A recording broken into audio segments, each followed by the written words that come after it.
Good morning, everyone. My name is Rick Noda. I'm here at T3 Body, where we tighten, tone, and transition. Today's episode on T3 Talks, you guys, today is Patriots Day. Yay! Woo! Or you know how I led with Patriots Day because it's also Tax Day. Now, I often say that when you're growing up, or one good sign of being mature is the not enjoying tax day. It's one of those things that you kind of figure out really late or early in your life that the government does take a little bit of that coin, and those days of getting those big checks back or that spending your tax return ends up being you start to write checks. I think it's funny, you guys. All right. Our motivation inspires you to be better, to write those checks. No, this weekend, you guys, and a lot of what we do here at T3 Body, it's about journey. It's about, really inspiring to be better.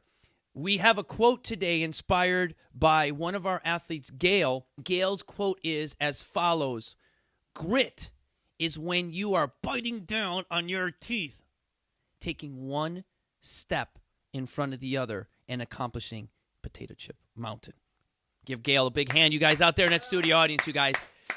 So what grit is, and can we teach grit? What grit shows is that with an experienced coach and a guide, Gail and I walked up to the top in the summit of Potato Chip. Now, you've heard the videos before about what he had talked about, but she did everything correctly. She brought enough water. She brought enough sunscreen. She understood what the efforts were and how we were going to gauge it, and we were in no hurry. It took us 2.5 hours to get to the top. We enjoyed a nice 30-minute rest at the top there, took some awesome pictures. You guys seen them on Instagram, and then we walked our way down. Esteban and Armando in that 6 a.m. Group, you guys, Armando broke a personal record of getting up to the top.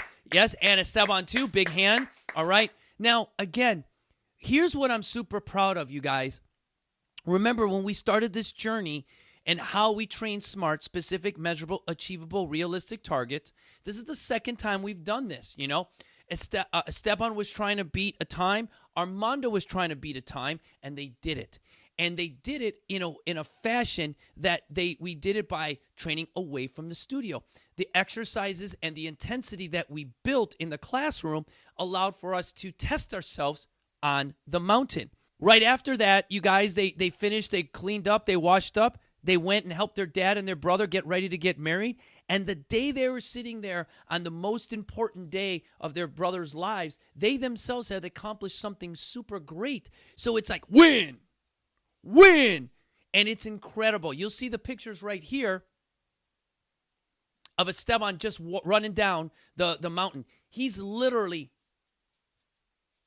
as I say it, looking like an NFL guy, you guys. He's doing that at about 340, right, Esteban?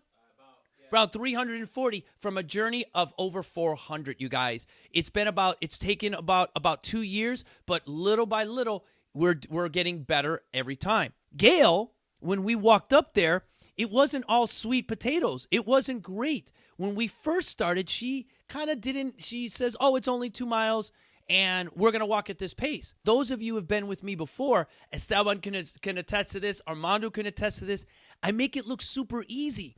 I'm talking to you at your pace, we're walking up, and all we hear is boop, boop, boop, and eventually the microwave blows up.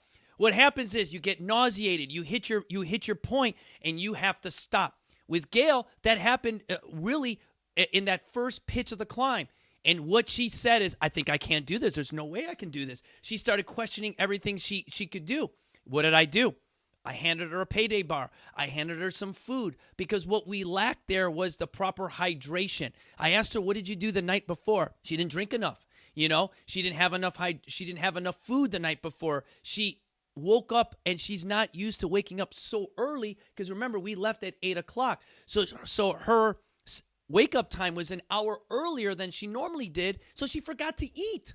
So she normally eats. But what's incredible about that is that me as a coach, I had enough rations and enough stuff so that I can not only accommodate her, but me also. So it's really a learning experience when we go out to potato chip, because we show the transitional like movements, the squatting, the lunging, and how to get up on what I consider organized chaos.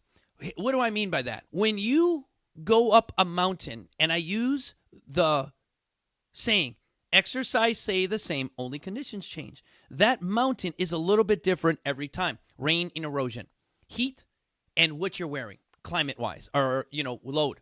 What I often recommend is creating a pattern that you will traverse up. So as you're going up, I call it the wedding singer, all right, or the wedding procession. You will step forward, left foot, right foot. You'll go to the left or right, whichever way is clear in the path, and you will step forward. So you step forward, step side, step forward. Dun, dun, dun, dun. Here comes the bride. Dun, dun, dun, dun, dun, dun, dun, dun, dun, dun. It's masses moving spaces. It's very controlled. It's not, my body rolling downhill. It's not, is this the right step? Is this the right step? Or the one that I loved, you guys, is when people are using those climbing sticks to literally herd buffalo. They're putting them out in front of them, checking to see if the rocks in front of them are stable. You guys, those sticks are supposed to be underneath you to really kind of help you guide those masses, not be additional tentacles. No one is the octopus. All right? But the beautiful part about what Gail and I did is that we created a proactive approach. Many people use still a reactive approach when they were going up and down that mountain. So much that when I saw someone struggling, they would mirror what we were doing because they saw how effective and efficient it was. They didn't even realize or even know how young Gail was. And if they would have immediately continued to follow us. Because what happened is, Gail and I, that as we stayed that pace consistent, of course, they dripped off a little bit because we were going a little bit faster than they were even ready for. When you look at your workouts and you look at all of the information that I have here on my podcast, one of them is a 25 or 30-minute motivational session. Now, I'm going to tell you guys right now, it's tax day. So like we said, those who are making those payments, those are doing this, you need a little motivation. So not only if you could help me by subscribing to this channel, and then subscribing to this YouTube channel, giving that thumbs up, is that if you need motivation, you guys, go ahead and go to my website at T3 Body Encinitas. That's T3 Body Encinitas. And right there, you'll see 30 minutes of motivation. Today, I'm offering it. If it's your first time on my website, it's only for $25. Use your credit card, and I'm going to tell you, if you're not liking about tax day today, or if you feel that your life has kind of been up until now, let our motivation inspire you to be better. As always, you guys, I want to thank Dempsey and Panikin for fueling me. And remember, it is in that heartbeat, you guys. I'll see you guys soon.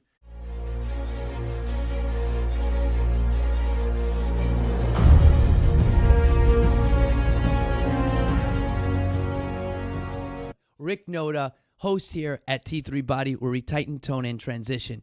To get a hold of me, check me out at info@T3BodyEncinitas.com or on our social networks, Instagram at T3 Body Encinitas, Facebook, we're still under that CaliFit WKO, that's our non-for-profit, and check us out and subscribe on our YouTube channel, we are T3 Talks, where our motivation inspires you to be better. See you at my next podcast.